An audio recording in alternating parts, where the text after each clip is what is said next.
வணக்கம், welcome to Chitra Murali's kitchen. இன்னைக்கு என்ன ரெசிபி பார்க்க போறோம் அப்படின்னு பார்த்தீங்கன்னா புளிக்கூட்டு தான் பண்ண போறோம். நான் வாழைக்காய் கட் பண்ணி ரெடியாக எடுத்து வச்சிருக்கேன். புளித்தண்ணி வந்து சின்ன நெல்லிக்காய் சைஸ்ல கரைச்சி ரெடியாக எடுத்து வச்சிருக்கேன். ஃபர்ஸ்ட் வந்து வாழைக்காயை வேக வச்சுக்கலாம். நாம ஃபர்ஸ்ட் புளித்தண்ணி சேர்த்துக்கலாம். நம்ம வந்து கரிச்சட்டி இன்னும் அடுப்பு பற்ற வைக்கல, கரிச்சட்டியை வச்சிருக்கோம். வாழைக்காய் கட் பண்ணது அதையும் சேர்த்துறேன்.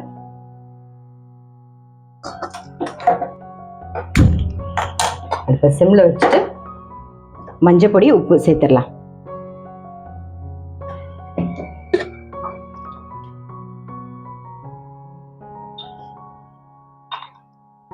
மூடி வச்சிருவோம். அது பாட்டு வெந்துன்னு இருக்கட்டும். அது வேகிறதுக்குள்ள வறுத்துக்க வேண்டியது என்னென்னு பார்த்துடலாம். நாம இப்போ பார்த்தீங்கன்னா நான் இன்னைக்கு வாழைக்காய் சேர்த்துருக்கேன். நீங்கள் வந்து வாழைத்தண்டு இருந்ததுன்னா அது கூட சேர்க்கலாம். அதே மாதிரி முட்டைகோசு இல்லைன்னா வந்து காராமணிக்காய், வாழைப்பூ இதெல்லாமும் சேர்க்கலாம்.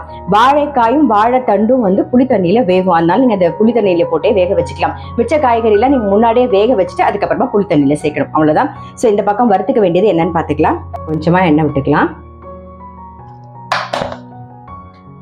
பாருங்க, 2 டீஸ்பூன் வந்து உளுத்தம்பருப்பு, 1 டீஸ்பூன் கடலைப்பருப்பு, காரத்துக்கு வரமிளகா மிளகு ரெண்டுமே சேர்க்குறோம்.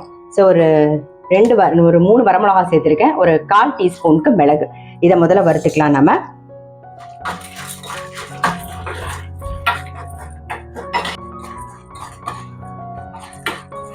நல்லா வறுபட்டு ஆறுனதுக்கு அப்புறமா நம்ம அரைச்சிக்கலாம். இப்போ நல்லா ஆறிடுத்து அரைச்சி எடுத்துகிட்டு வந்துடலாம். இதுக்கு தேங்காயே சேர்க்க வேண்டாம். இந்த உளுத்தம்பருப்பு கொஞ்சம் கூட இருக்கணும், அவ்வளோதான். பாருங்க, வறுத்ததை வந்து அரைச்சி எடுத்துகிட்டு வந்தாச்சு. இந்த மாதிரி கொஞ்சம் கோர்ஸாக அரைச்சிக்கணும். பாருங்க, இந்த பக்கம் வந்து வாழைக்காயும் வெந்திருக்கும். பாருங்க, வாழைக்காய் நல்லா வெந்திருக்கு. நான் வந்து இந்த கரண்டியில் 1 கரண்டி பருப்பு எடுத்து வேக வச்சு ரெடியாக வச்சுருக்கேன். இதுலேயே பெருங்காயமும் போட்டாச்சு. இப்போ பருப்பை சேர்த்துடலாம். இது கூடவே நம்ம வறுத்து பொடி பண்ணியிருக்கோம் இல்லையா, அதையும் சேர்த்துருவோம். இது கூட கொஞ்சம் வெல்லம்,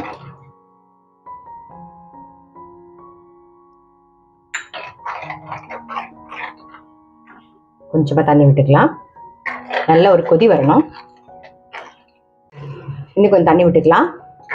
இப்போ இது ஒரு கொதி வரணும். ஏற்கனவே நம்ம வாழைக்காய் வேகும் போது உப்பு போட்டிருந்தோம். இப்போ இன்னும் கொஞ்சம் உப்பு சேர்த்துக்கலாம். இப்போ கரெக்டா இருக்கும். அவ்வளோதான். இந்த பக்கம் அது கொதிக்கட்டும். அதுக்குள்ள இந்த பக்கம் கடாயில கொஞ்சம் எண்ணெய் விட்டுருக்கேன். நம்ம வந்து கடுகு மட்டும் தாளிச்சா போதும். இந்த கூட்டுக்கு வந்து தேங்காய் எல்லாம் தேவையே இல்லை. உளுத்தம்பருப்பு மட்டும் கொஞ்சம், அதாவது உளுத்தம்பருப்பு ஒரு 2 டீஸ்பூன் எடுத்துக்கோங்க, கடலைப்பருப்பு ஒரு டீஸ்பூன், அப்புறம் காரத்துக்கு மிளகு வரமிளகா, அவ்வளோதான். ரொம்ப ரொம்ப டேஸ்டா இருக்கும். எண்ணெய் காஞ்சிருத்து கடுகு தாளிச்சுக்கலாம்.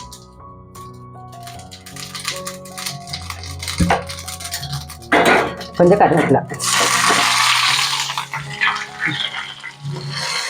அவ்வளவுதான். நம்மளுடைய வாழைக்காய் புளிக்கூட்டு ரெடி.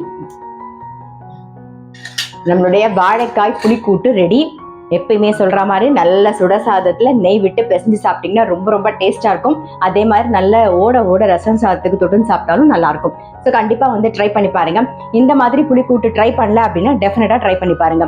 இதுக்கு வந்து வாழைக்காய்க்கு பதிலாக நீங்க வாழைத்தண்டும் சேர்க்கலாம். வாழைக்காய் வாழைத்தண்டு ரெண்டுமே வந்து நமக்கு புளி தண்ணியிலேயே வெந்துடும். ஸோ அதுலேயே நீங்க வேக வச்சுக்கலாம். வாழைப்பூல கூட இது மாதிரி பண்ணலாம். நீங்க வாழைப்பூ, அப்புறம் நம்ம காராமணி காய் பண்ணுவோம் இல்லையா, அது, முட்டைகோசு, இது 3த்துலயுமே நீங்க பண்ணலாம். இந்த 3மே என்ன பண்ணலாம், வேக வச்சு தனியா எடுத்துட்டு அப்புறம் புளி தண்ணியில சேர்க்கணும். ஸோ இந்த மாதிரி புளிக்கூட்டு ட்ரை பண்ணியே பார்க்கல அப்படின்னா டெஃபினட்டா ட்ரை பண்ணி பாருங்க. நான் அடுத்த வீடியோல சந்திக்கிறேன்.